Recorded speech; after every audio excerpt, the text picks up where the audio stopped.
তোমরা সবাই সবসময় আমাকে খুব হাসি খুশি ভাবে দেখো, রাইট? বাট অনেকে আবার এটাও ভাবো যে এই মেয়েটার কি মন খারাপ হয় না, এই মেয়েটার জীবনে কি কোনো কষ্ট নাই, নাকি সবকিছু অ্যাক্টিং করে। হ্যাঁ, যেহেতু মানুষ, আমারও অনেক সময় মন খারাপ হয়, বাট আমি মনে করি কি জানো, এই শুধু শুধু মন খারাপ দিয়ে জীবনের সুন্দর সময়গুলো নষ্ট করা উচিত না। আর আমার একটা লাইফের থিওরি হচ্ছে, আমি সবাইকে অনেক বেশি ভালোবাসি, অনেক বেশি আদর করি, সেটা ফ্রেন্ড সার্কেল হোক, রিলেটিভ হোক, সবাইকে আমি একদম অনেক বেশি আদর করি।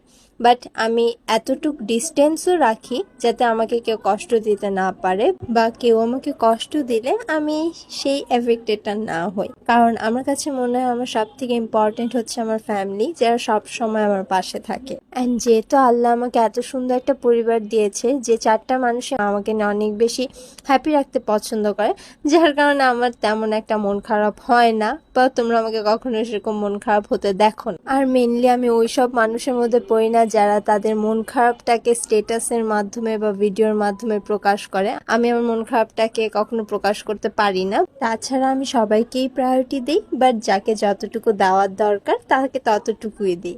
এই তো, এইটাই আমার লাইফের থিওরি। নেক্সটে আবার কোনো ব্লগ নিয়ে আসবো। Tata, bye bye.